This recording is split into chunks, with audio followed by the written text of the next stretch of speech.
I know, and you know for a fact, I have no idea what episode this is or what it's supposed to be, or even if it's the same thing.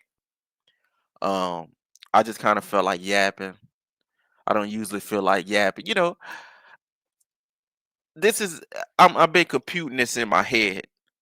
I'm really a yapper de yapper, but I do so much yapping everywhere else. When I get back to solitude, when I get back to the castle, my goodness, everything's starting to beat when I get on a thing. When I get back to the fortress, to the dungeon, I don't really feel like yapping no more, but um I can really yap every day. So I'm really trying to come up with a yap every day challenge, but we'll talk about that another time. We're gonna discuss some sports, of course, and it's a lot to go over. We have the UFC. The NBA is about 10 games in. The NFL is about halfway done. Um, let's get straight to the UFC. So UFC 309, and actually we're gonna discuss the Jake Paul Mike Tyson thing, which is abomination, diabolical situation. But UFC 309 is tomorrow, and it's gonna be Jon Jones, John's Bones Jones versus Stipe Miocic, and it's the battle of the heavyweights, the battle of the legends, the battle of who some may say is Jon Jones is the greatest champion or the greatest fighter of all time, and there's some that may say that Stipe Miocic is the greatest heavyweight of all time. Um, Jon Jones at this point is about 37 years old. I think he's been fighting since he was about 22, 23 in the UFC. He's had a lot of off time. He's had a lot of fights because he had a lot of fights when he was younger. There was a lot of fights when he was, 23, 24 when he was fighting three times a year. But there's a lot of fights pretty much past 28, 30, where he'll fight once every 2 years. I think his last fight was maybe two and a half, almost 3 years ago. And he had one fight with Cyril Gane, and a fight before that was maybe another year or two break. So he hasn't had many fights really at all. Since he pretty much passed 30. Um, I would say not because of him, but it's been because of him, because of the trouble he's gotten in outside of the octagon. And Stipe hasn't been in the octagon since he was brutally. And this is one of my favorite fights. It's not one of my favorite fights because he was brutally knocked out. It's just one of my favorite fights because it's one of the scariest fights ever.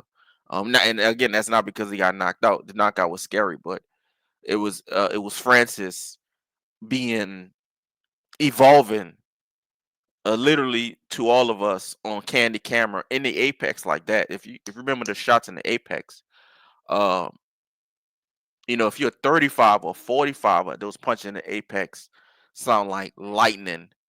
But at 265, yeah, buddy, it sound like the thunder. So the last time we saw Stipe was maybe 3 years ago, when he was brutally stopped by Francis Ngannou, when Francis Ngannou became the UFC heavyweight champion. So it's been a while since we've seen both of these guys. Obviously, the Jones has always had the benefit because he was the youngest champion in UFC history, but he's really always had the benefit of being the younger guy of pretty much every fight he's ever been in. Maybe against Reyes, Dominic Reyes, or maybe Cyril Gane. I got to check the age on that, but I would say 94% of his fights, he's always been the younger guy. I would say in 98% of his fights, he's always been the taller, a bigger guy. Um, maybe him against um oh my god, why can't I think of the guy? Rumble knocked him out. He had a war with DC. My god, I gotta go. It's Alexander Gustafsson. I'm sorry, I had to hit the Google machine. I was saying Alexander, but I want to get his because Volkanovski is the first thing that popped in my mind, but I want to get his last name correct too. Um, So we haven't seen these guys in a while. If you look at the betting odds, most odds are saying like minus 700, minus 500, minus 900. Jon Jones. So I think the world sees this as one of the most one-sided fights, and I guess you can call it super fight and super fight history. I think the point of super fights that we don't know what's going to happen, but I think everybody kind of know what's going to happen. I- If if Stipe was to come out here, and I don't think that's going to happen, but if Stipe was to come out here and beat Jon Jones, whether it's knock him out or beat him in a 5 round decision, or whatever it is, I think it would be maybe a top three. It will probably be the greatest upset of all time. But for the sake of Amanda Nunes versus Juliana Pena and the excitement and the wow factor of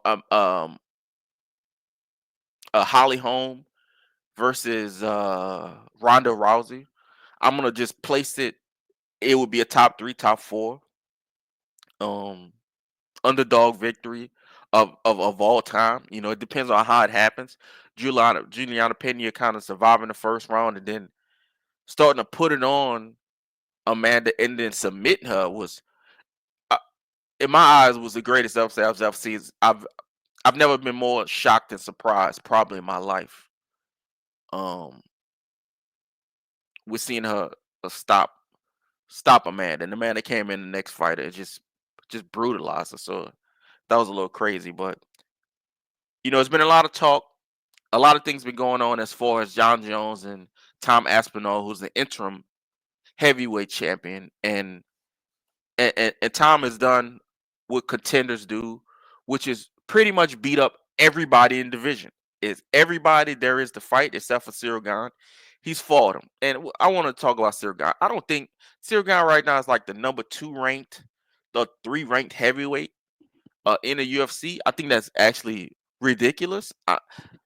He's won a fight, lost a fight, won a fight, lost a fight. How can you be the number two ranked guy? I think the UFC really wants to get into France. I think the UFC really wants another European champion.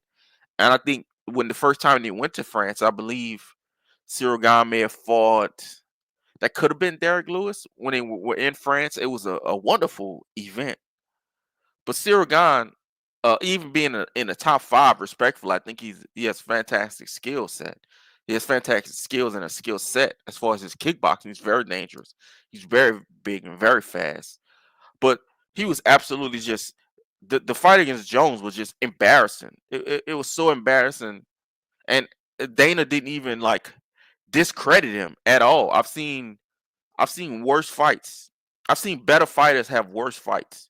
A better fighter have better fights and lost, and Dana just completely shit on him. Cyril Gane looked like he only came in there for a kickboxing match. He came in there and immediately he didn't even hit John. He came in there and immediately just gave it up. Just gave it toot watch. He gave up that patootie pretty instantly. It was a very very underwhelming fight, and him to be ranked number two as a heavyweight, I think is ridiculous. But a lot of the story for the past couple weeks, past couple months, has been on Jon Jones. And again, it's news about Jon Jones, and it's bad news. It's not his typical bad news, which is fucking criminal activity. It's been him again, blatantly, blatantly. I'm gonna say blatantly one more time. Blatantly, the B word. Blatantly. That's 4 times. That's 5 times. Ducking any type of fight that he deems that is not in his best interest to fight. And you say, well, fighters are supposed. He's 6'4". He has the longest reach in UFC history. Again, as I said earlier, he's bigger than anybody he's ever fought. He was fighting at 205 light heavyweight with the tied for the longest reach. And he's tied with Stefan Struve, who's like fucking 7 foot. He has the longest reach in UFC history, and he was fighting a division below heavyweight. He wasn't even a heavyweight his entire time. He's only fought one time at heavyweight, and he's had the longest reach at UFC. So he's obviously been bigger and taller than anybody, and younger than anybody. He's had the advantage, and that's not his fault. If I'm 23 kicking ass, I'm just 23 kicking ass. That's just what it is. But for him to be 37 now and saying, "Oh, I don't want to fight this guy because he's younger than me," or "I don't want to fight this guy because he's potentially taller than me." Who Tom Aspinall is not. Tom Aspinall is smaller, is shorter and smaller than Jon Jones, weight wise and height wise. But since he's in a bigger division, John than John has previously fought in, John can kind of throw this out. He's a fan. I wouldn't say actually. Let me bring that back. He's a gaslighter. I wouldn't say he's good or bad because we're at the point where we don't believe anything he says. So if he was a little younger, he was a great gaslighter because we knew what kind of scumbag he was, but he hadn't done enough scumbaggery for you to just completely throw out everything he said. At this point, I, I don't think anybody, I know I don't, believe a single word that he says. I think he's very disingenuous. I don't think he's even honest about things at all. The only time I think he's honest is if he's saying, how he feels he's gonna beat this guy or do the maybe about the fight. He may be honest, but I have a hard time believing anything that Jon Jones says. So it's been the fan of the fans' opinion and the fans' theory that he's ducking Tom Aspinall, and he's ducked Tom and Aspinall because that should be his fight right now instead of Stipe Miocic.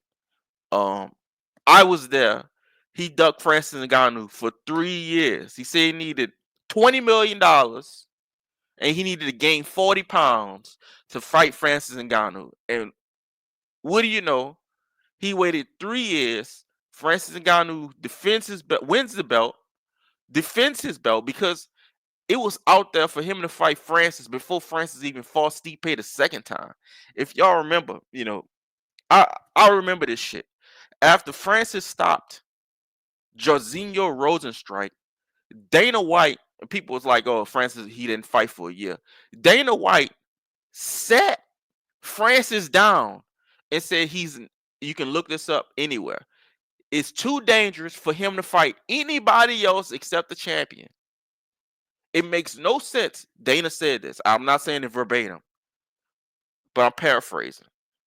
It's too dangerous to put him in the octagon with anybody else that's not Stipe. Dana White said this. And he said this after he fought Rosenstrike. A brutal KO. One of the it's like 40 seconds. It would look like a fucking two silverbacks. And why is my phone still going off after I'm gonna cut it down? It looked like two silverbacks going at it in the octagon. It looked absolutely ridiculous. Actually, it didn't look like two silverbacks going at it. It looked like one silverback going at it with another silverback that had no idea what the fuck was about to happen to him. So Dana sat Francis down until a business between DC. We forget DC had 3 fights against Stipe. DC was champion. He defended. He beat Stipe. He defended the belt, or he defended his 205 belt. He went up and defended the heavyweight belt against Derek Lewis. He fought Stipe again, and he fought Stipe again. Francis was in a division the entire time. Ben should have had a title shot, but with the legend, I believe that DC is and that Stipe is, you have to have them figure out that trilogy.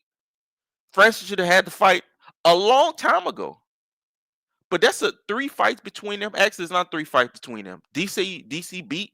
Remember, DC was supposed to fight Brock Lesnar. DC beat Stipe. Did he defend 205 first? I believe he defended 205 first. Then he defended the heavyweight belt. Or he could have defended 205 right before he fought Stipe. But he defended both of the belts while he had him at the same time. So I believe he defended both belts at the same time. Then fought Stipe again.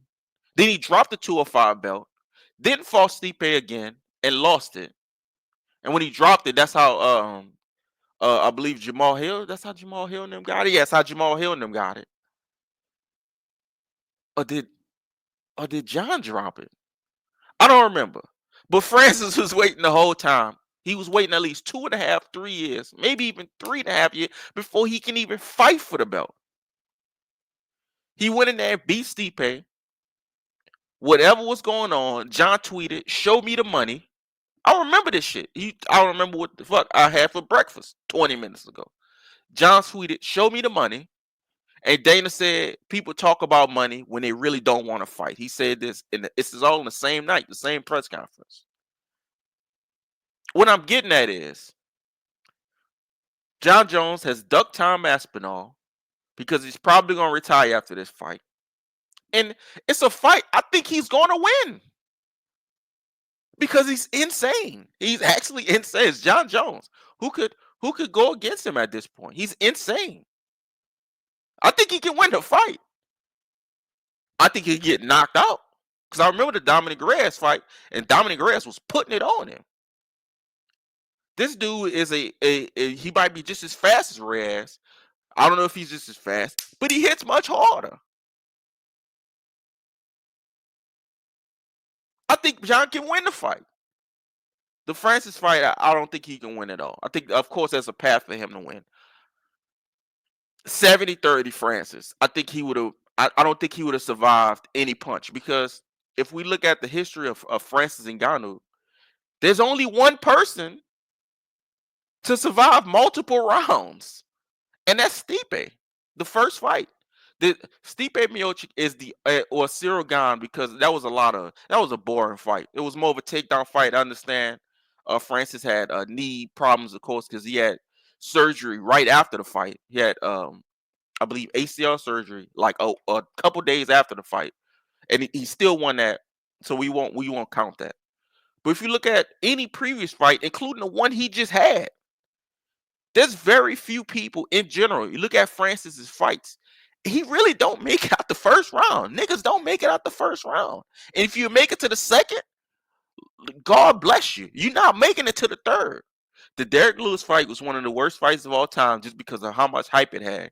You had two of the biggest power punches ever in the UFC. That was a terrible fight. The first Stipe fight, the Cyril Gane fight, everything else is brutalization. I think he fought Curtis Blades 2, 3 times. Curtis Blades is a fantastic fight. Brutalization. But let's go back to Jon Jones. He ducked Tom. We know he ducks Francis. I can tell he ducked Francis from how he's treating Tom. And I can go so far as say he ducked Rumble. He's supposed to fight Rumble. He got in trouble. It never even came up again. DC had to fight Rumble twice to win the interim, to get his belt back, and to defend it. That was his first defense. DC actually cleared the better part of the division, while John was off getting in trouble and doing everything else. DC cleared the division. But since John had defeated DC, it made it to where nobody wanted to really see any John fight any of the guys DC beat because they was like, oh well, it's gonna be whatever. So Rumble retired after the second DC fight. So we never got a chance to see him fight Jon Jones. And if you remember Rumble Johnson's career, at 205, he beat everybody else except for DC. Rumble was what DC was Jon Jones to Rumble. Because Rumble, he beat God damn it. He beat who's training with Pereira? Gustafson, not Gustafson. He beat Gustafson. He knocked Gustafson out. Glover. He knocked Glover out with one shot, uppercut, knocked his tooth out. Immediately in the fight. If y'all remember that, Rumble Johnson came in, knocked him out with an uppercut. His tooth mouthpiece came out at the same time. He fought Gustafson, knocked him out immediately in the first round. It wasn't even close. So he cleared out the division. He couldn't beat DC, and we never got the Jon Jones fight, and we had it. If y'all remember, we had it because they did the fake fight at the face-off. Remember that? They did the fake fight in front of Dana to get Dana scared, and they kind of hugged, and it was all love, and John got in trouble again. We never saw the fight. So I'm going to put that down as ducking Rumble as well. Dominic Reyes. gave Jon probably the toughest fight he's ever had, and he fought DC twice. Most people think Reyes won the fight. Reyes never got a rematch. Just moved on. It was done. I think he dropped the belt after that. It was over.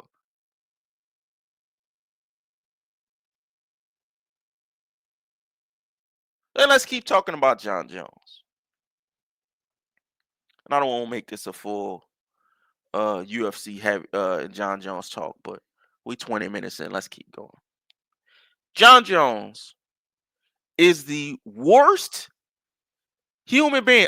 I was trying to think of anybody that has murdered somebody, murdered multiple people.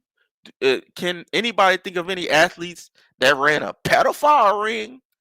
And I'm not saying Jon did this, but I'm trying to think of shit that's worse than what Jon has done. And those two crimes, outright multiple murders, being a pedophile or a pet. That's the only thing worse than what Jon has done as far as athletes is concerned. I can't think of anybody that's purposely murdered somebody. There's been plenty of football guys DUIing and it has killed a motherfucker. Dante Stallworth, the guy from the Rams, Little, Ruggs, a little bit more recently. We've had incidents of murder, Ray Lewis, but nothing that was actually blatant. This guy is going to jail for murder. OJ back in the day, but of course he got off with that. Murder. Jon Jones starting off, we're talking like 12 years ago. Had a hit and run with a pregnant lady. I think he broke her arm or broke her leg. She broke in a collision and he left. I think that's the one he hit the ATM first and left. He's had multiple DUIs, DWIs type situations. He's had multiple incidents of steroids, multiple incidents of cocaine in his system. Not even his most recent criminal activity, his most recent crime, it's not even the most recent one, was him beating his wife so bad in front of his kids that the kids had to go down. They were in a hotel. You didn't even beat her in the privacy of your own home in a mansion. And that was so bad his kids had to run down to hotel security and get help. Think of some shit like this. This nigga is the baddest nigga to ever walk earth. I talked about Ray Lewis, Genghis Khan being scared of Ray Lewis. Genghis Khan better be glad he in the ground. Cause this nigga wasn't walking the earth back then. Genghis Khan would have had them, he would have needed 1,000 elephants for a nigga like this. Shaka Zulu would have needed 10,000 soldiers for a nigga like this. Alexander the Great, I'm trying to think of anybody that has conquered the world. They are lucky. I say that about Ray Lewis. Jon Jones, if this was the year 12, this nigga is standing on top of a golden pyramid. You're gonna need to assassinate him. You're gonna need to put poison in his water. And he might sense that. Because it will not be by combat. I don't think he ever picked up a sword before. But the way this nigga know how to fight, you gonna need the sword. Not him. You gonna need the spear. The only thing that can stop this nigga in the history of the world is a gun or a missile. And I'm dead serious. I say this about Ray Lewis and Genghis Khan. This nigga will kill Ray Lewis. He'll turn Ray Lewis into a Rubik's Cube. He'll break all Ray Lewis limbs.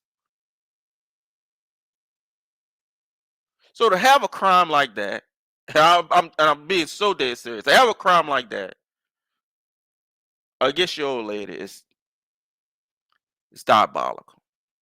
Jon Jones, he's the ducking allegations. He comes off as very insincere. He comes off as disingenuous. And I'll say this will be the last thing I say about the UFC before we move on. He doesn't deserve any of the grace or applause that he gets at anywhere he goes. He doesn't deserve a single bit. He didn't deserve it 10 years ago, let alone now. So he should be lucky. He should be he should feel he should have 1,000 rabbit's foots in his pocket.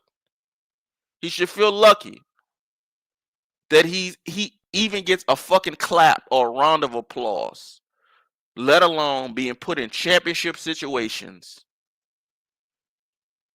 to make millions of dollars. From what he's done, there's no organization in the history of sports, in the history of organizations. This is some Coliseum shit. Nobody would ever have. This is the shit the Mountain would have did. Not the Mountain would have did. This is shit the Mountain was doing. Only the Mountain could get away with being in the organization or syndicate or wherever he was in and done the brutal shit that Jones has done and still be allowed to be employed.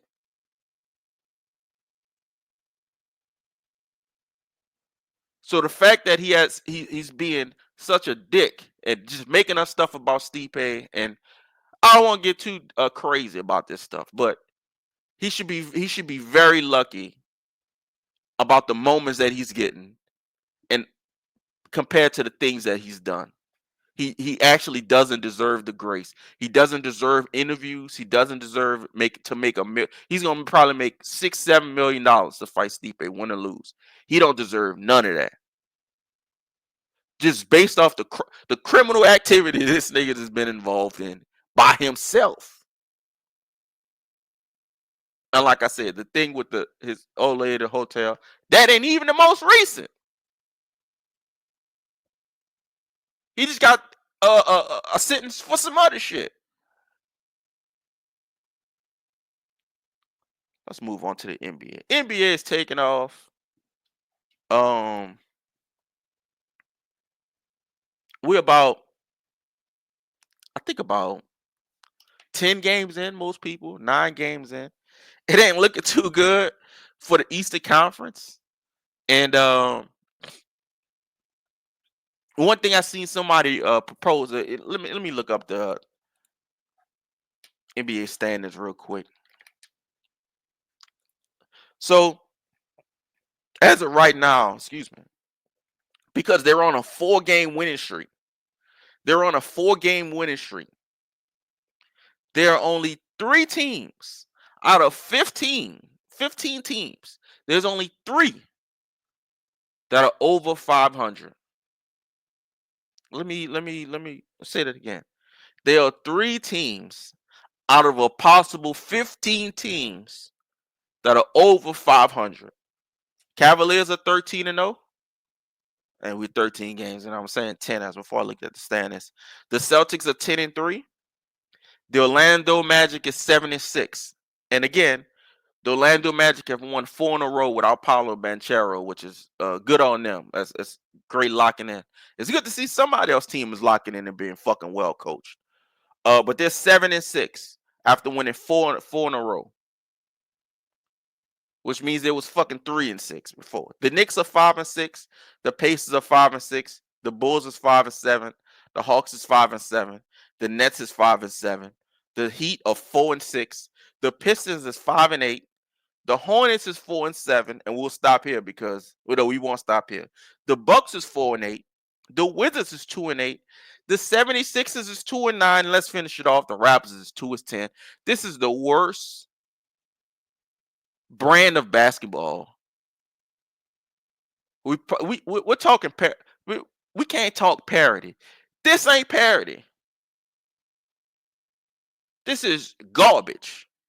Because if we was talking parity, then I would be able to say the same thing for the Western Conference, or I would even say something close. Let's say 3 for the East. 3 teams is over 500. In the West, 8 teams is over 500, and another 3 is at 500, and another 2 is 5-7 and 5-8. The Trailblazers is 5-7. The 76ers are 2-9.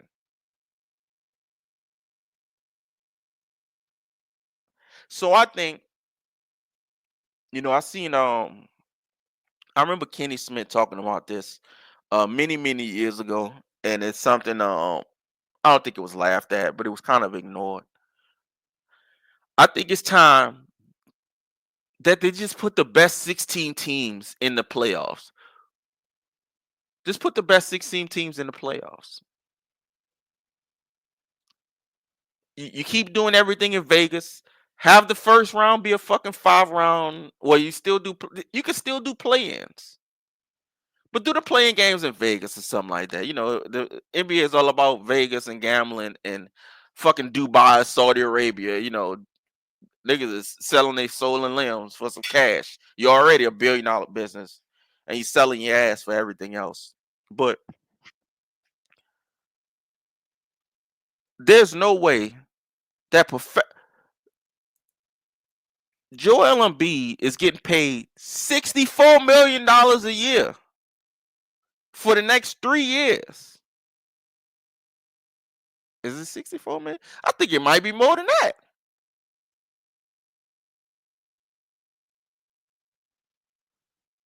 And his team is 2-9. Scotty Barnes just got like $200 million. His team is 2-10. Jordan Poole just got a huge contract. He got it from Golden State. His team is 2-8. Love Giannis and Dame. Giannis is getting 50 million. Dame is getting 55 million. Their team is 4-8. LaMelo Ball's probably getting 250 million. His team is 4-7. The Pistons 5-8. We want shit on the Pistons. Bam Adebayo, Cajun seasoning as last name, Babadayo. His team is 4-6. This nigga's making like 200 something million. Ben Simmons make 40 million a year. Where's the balance? Is basketball niggas killing their own league by getting paid the most money any niggas ever been paid, but playing the worst any niggas ever been played? Like, if we think about this with Joel Embiid is a fantastic talent. He has an amazing skill set. Is he a dog? Absolutely not. No dog flops like he flops. He flops against anybody. He just flopped a couple days ago to a nigga that's 6 foot. He heard Mitchell Robinson in the playoff. Mitchell Robinson still ain't play. He still ain't play yet. He heard him in the playoffs. Did a fucking Ken Shamrock ankle twist to him. He still ain't playing. And Embiid had a fucked up leg and Bell's palsy in the playoff, and he's still back before Mitchell Robinson because he hurt him. So Embiid is not a dog. Dogs don't do that. We don't put him on no list with no real people. But he's getting paid about $64 million a year. My goodness.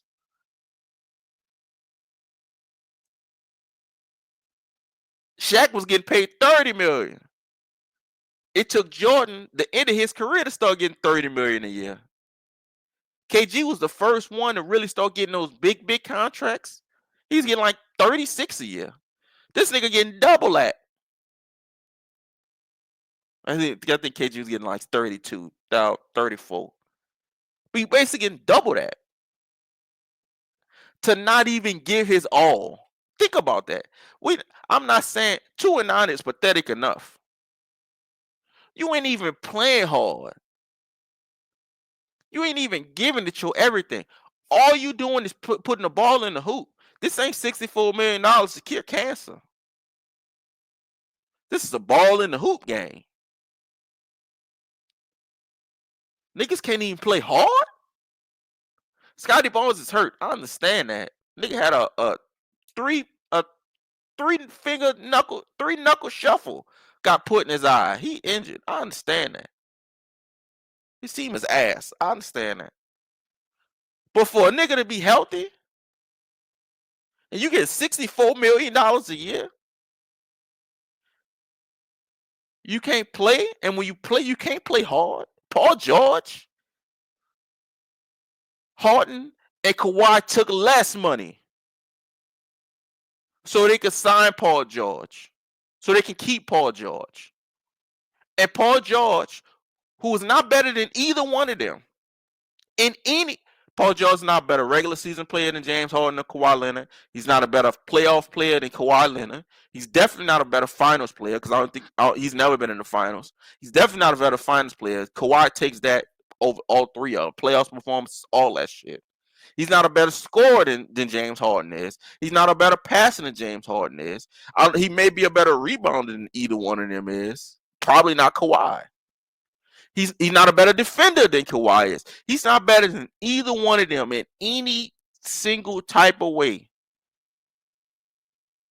James Harden has legendary numbers. Kawhi has a legendary playoff performance. 2-time Finals MVP. 2 different fucking teams.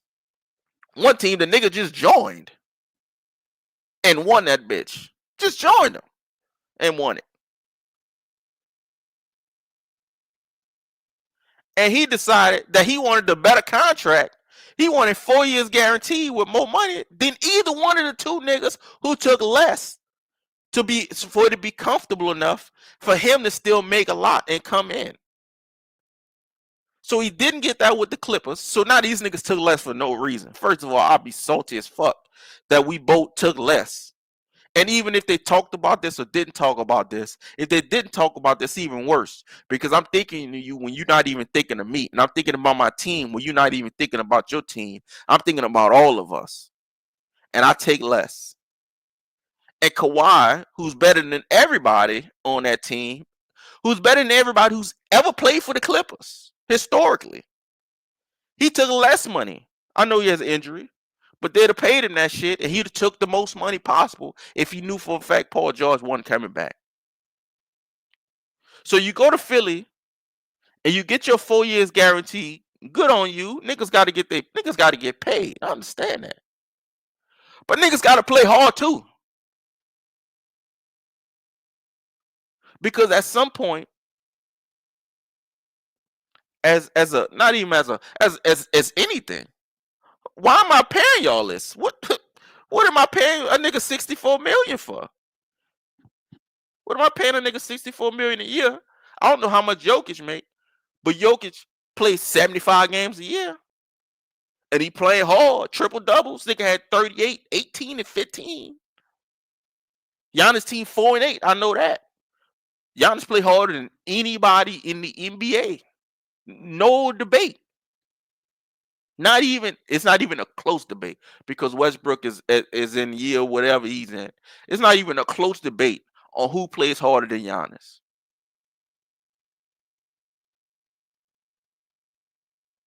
And there's niggas that make more than him. And there's niggas that's not even better than him. There's niggas that make more than Jokic. And Jokic is the best player in the league. At one point, the niggas man up. You know, Shaq talked about Rudy Gobert, Ruby Goober. Because he got $250 million. And I don't know if y'all know, when the last time you seen Rudy Gobert score 30 points? What you think his career high is? Do you think Rudy Gobert ever scored 42 points? If you tell me he deserved $250 million because he played defense,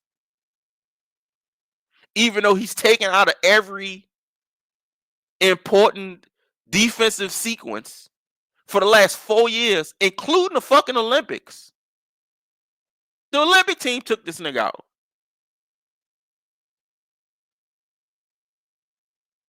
You gonna tell me y'all can't play hard? Yeah. So I'm a little disgusted by the NBA. Again, in the Eastern Conference, 3 teams over 500, and one is 1 game over 500. The fucking Magic could lose tonight, and we're back at 2 teams. Boston 10-3 and Cleveland at 13-0. I think this is a pathetic showing for the first 13 games, first 10 and 13 games in the NBA. I think it's a horrible showing. I think it's ass. And we're gonna get off the NBA because I'm actually getting a little pissed off talking about NBA niggas. I actually want to stop talking about NBA in general because these seem to be the hoest niggas ever. These niggas get paid way more than anybody else. Derrick Henry getting like $10 million a year. Saquon Barkley making like $12 million a year. Saquon and Embiid is in the same city. You think of their contributions this year? One nigga making like $40 million more. I think it's disgusting. I'm disgusted by it. I ain't even the nigga making 12 of the 64. I'm making 12.64 per hour. So I'm even more disgusted that a nigga can't even play hard. Let's move on. Play a little, what? Not play. Talk a little NFL for a little bit, man. We get the fudge out of here. So the NFL, we're about halfway through, and last night was a somewhat competitive game. It was a good game. It wasn't really close. The Commanders got a trash touchdown at the end to kind of make the lead look a little closer than it really was. Excuse me, but it wasn't. Their skirt wasn't on their back. Just pull down a little bit. The skirt wasn't in the air. So the Commanders, who's had a great season, I believe they're like 7-3, 7-4. Jaden Daniels is, as we already fucking knew, been playing fantastic this year. And what I wanted to discuss, I wanted to discuss the black magic that it seems that the Lions have for whatever reason. I don't know who's on the Lions that used to be on the Chiefs, maybe in the coaching, maybe it's a special team coach, maybe it's a special teams player. There's some connection here. The black flame that is being held in the Chiefs facility in a highly guarded room. There's a piece of black flame that they pray to before every game. A part of that, somebody came in there with a branch, a magical branch from the deep jungles of the Congo to take that flame just a little bit, just to ignite it, just to ignite that little bush with that branch and smuggle it to a Brinks truck back to Detroit. Because for whatever reason, in the last 2 years, Detroit has been getting away with the same shit that Chiefs do. Bad calls that's not called. Refs just letting it go. Remember the shit with Dallas last year with Detroit. Terrible calls. Unseen luck. The Texans game. I've never seen a ball. I've never seen somebody kick a field goal. The ball get that close. I don't even think the ball hit the pole. The shit perfectly wrapped around the pole while being next to it. It was like a small magnetic field. It was like, nah, don't touch it. Just kind of weave around it a little bit. I had to watch it 3 times to even know he made it. I've never seen a field goal like that. I've seen a ball boom pop off the pole and then go in, boom pop off the pole and come out. I've seen it boom pop off the pole and fall down and still go in or out. I've never seen that bitch air bend with a fucking magnetic gravity field around the pole. It's just something I've never seen before. So, it seems that Detroit, along with the talent, along with the coaching, along, which is most important. This is most important. The juju. They got the Chiefs juju. I think we're looking at the Lions versus either Baltimore or Kansas City in a Super Bowl. And I'm only saying this, who's ever said this ever in the history of the NFL that the Lions are locked for the Super Bowl?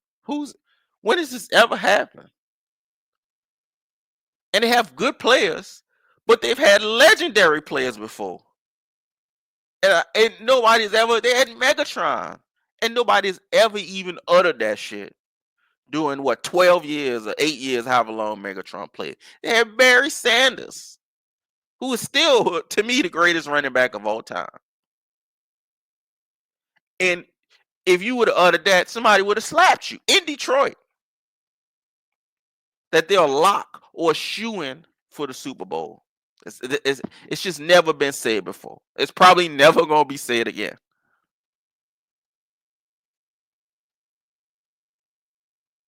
I'm halfway disgusted. I'm halfway disgusted. So, for the foosball, MVP. Let's look up some MVP odds real quick.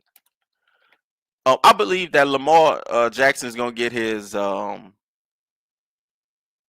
MVP, and I actually believe that Baltimore's gonna go to the Super Bowl. Now, if you give me a Baltimore versus Detroit Super Bowl, first of all, how nasty is that?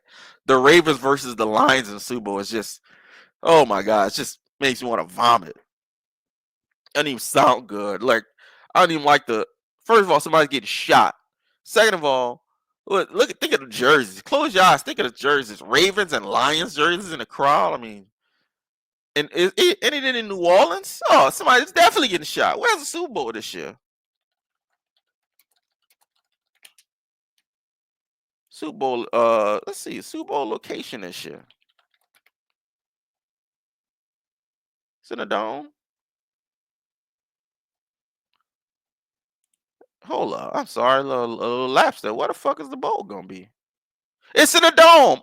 If we get a Ravens and a Lions in a Super Bowl, oh man. Oh man. The Second Amendment will be in play. The Second Amendment will be used. If you are a Baltimore fan, if you are a Detroit fan, and your team go to Super Bowl, drive. Don't fly. Last week, I'm in Houston. Last week, it was a lot of Detroit people. I seen Detroit people everywhere. The grocery store, the liquor store, on the street, Walgreens, CVS, the pizza place, the po' boy place. I was in a pharmacy asking a question. I seen Detroit Lions fucking jerseys everywhere. This ain't Houston. Y'all go to Super Bowl New Orleans. You better drive. You from Baltimore? You you better drive. Don't fly. Take a pistol or two with you. Take three. So Lamar odds across the board is like DraftKings has him minus 100. Everywhere else has him like plus 100, plus 110. FanDuel has him plus 110. MGM has him plus 110. Josh Allen's second up with plus 350. And that's something, I know Josh Allen is white, so he gets the benefit of the doubt on everything, including his entire career. But if you look at just like Justin Herbert did, until all of a sudden the separation came between Lamar and Justin Herbert. You think Lamar would have had fucking Keenan Allen and all these niggas with Justin Herbert had when he first started? Keenan Allen, Mike Williams, all these niggas to start off. He wouldn't have been. Let's move on. The Buffalo Bills' schedule has been take your draws off easy. Look at it. Think of their wins. They beat the Cardinals. Cardinals is streaky, but mostly trash. They beat Buffalo. They beat the Dolphins. Trash. They beat the Jaguars. Trash. Trash. They played the Ravens and got their brakes beat off them 35-10. They played the Texans and lost. They played the Jets, who is trash. They won. They played the Titans, who is trash. They won. They played the Seahawks, who is trash. They won. They played the Dolphins again, who's trash. They won. They played the Colts, who's trash. They won. Now they play the Chiefs next week, and we'll see how they do against the third tough team of the year. These dudes have played three good teams. This is going to be the third next year. They've played two good teams all year. This is going to be their third. And if you tell me Buffalo versus the Chiefs, I'm going to probably say the Chiefs is going to win. Let's look at the odds of that, actually. Let's look at the odds of that. Because if you telling me what I think you're telling me is you telling me that Mahomes is the underdog. And Mahomes is an underdog. Seems like easy money to me. Okay, Kansas City is plus 110. The undefeated Kansas City, who's 9-0, 10-0, I believe 9-0, is a plus 110 underdog to the Buffalo Bills, who hasn't beat a good team all year. Buffalo hasn't beat a good team all year. If they do win, this would be the only good team, maybe even the only good team over 500. Not good team, the only team over 500 that they beat the entire year.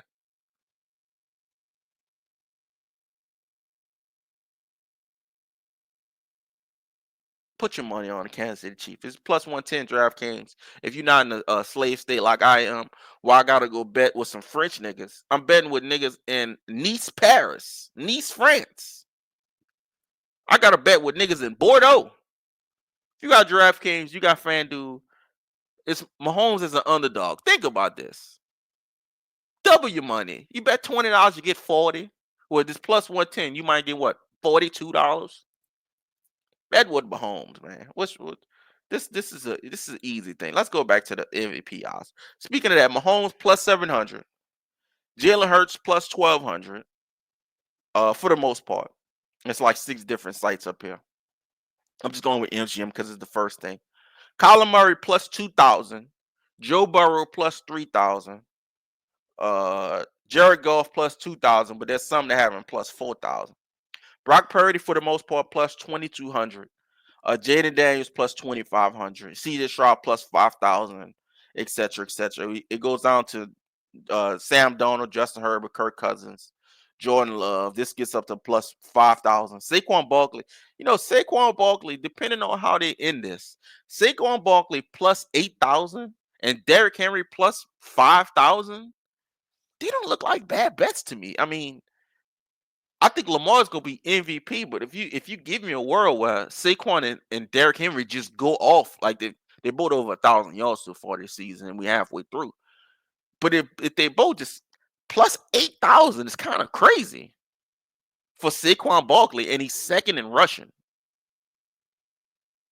It's kind of crazy. So um yeah, with the NFL is this, I don't think it's parity. I think it's I think it's lackluster quarterbacking.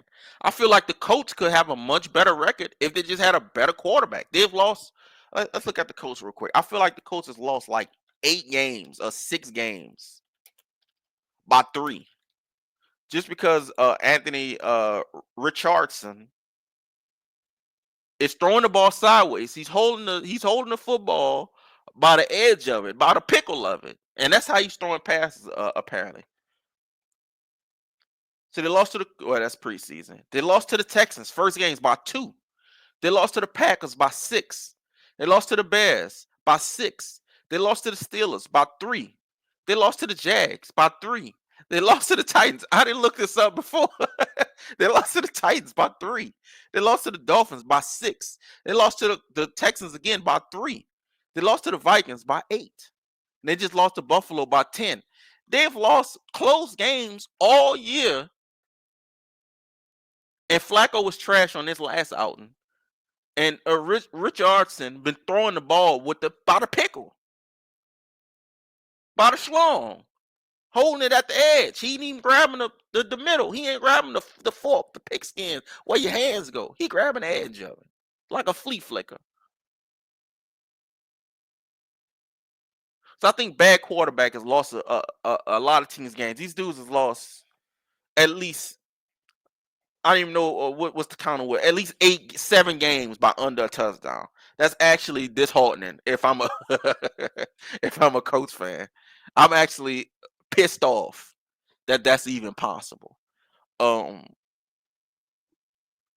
but yeah, my prediction at halfway point of the week, we'll see how it looks after Sunday. We're talking again after Sunday, or maybe on Sunday night.